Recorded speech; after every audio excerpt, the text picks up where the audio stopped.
My name is Sandra Barnes, and I'm going to be sharing some of my research findings from a paper entitled Becoming a Man, a Du Boisian examination of the experiences of Black men who have sex with men. This research evolved from my interest in Du Bois's efforts to chronicle the Black experience. And so I'm focused on whether his lens can be used to examine the identity development among young Black men who have sex with men ages 18 to 24 years old.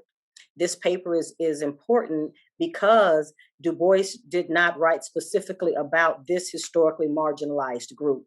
And so I'm interested in whether and the degree to which his work is relevant today. I was particularly interested in what I've coined the a new millennium Du Boisian mode of inquiry, meaning I'm interested in whether a Du Boisian lens can be used to understand how Black men who have sex with men understand masculinity.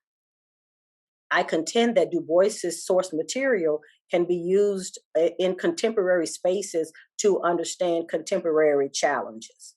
I also suggest that we can continue to use his work to center historically marginalized groups, and that we can perform academic as well as applied research and extend his foci.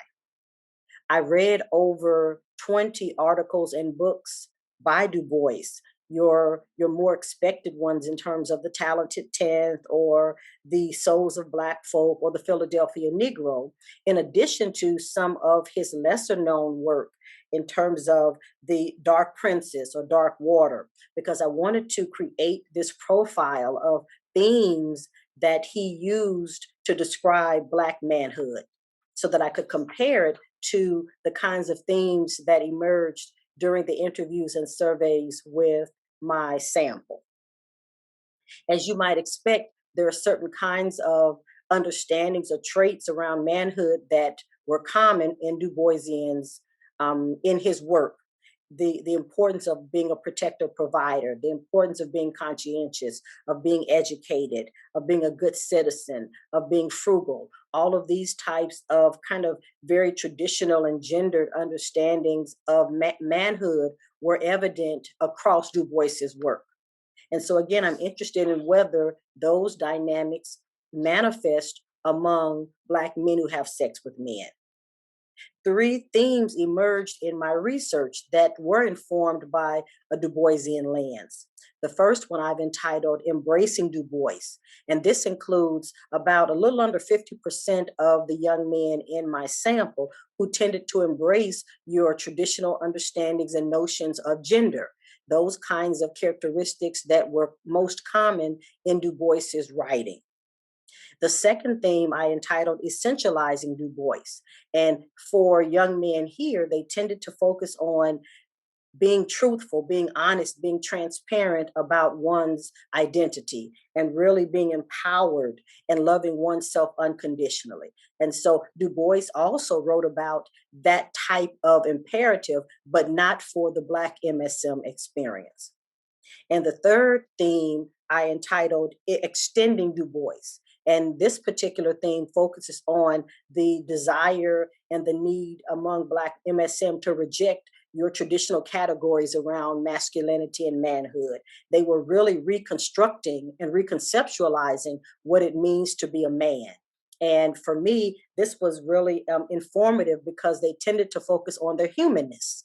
And it suggests that that persons are beginning to think differently about what it means to be a man while also embracing some understanding of masculinity. In conclusion, my findings illustrated the prevailing influence of traditional gender roles. The fact that even though many of the young men in my study were being rejected by society, they still tended to embrace certain tenets associated with traditional gender roles.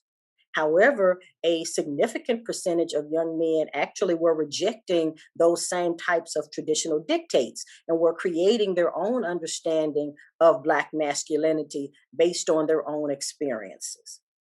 In addition to sexuality being a very important component of their identity, race and racism were very important in terms of shaping how young men in my study understood masculinity.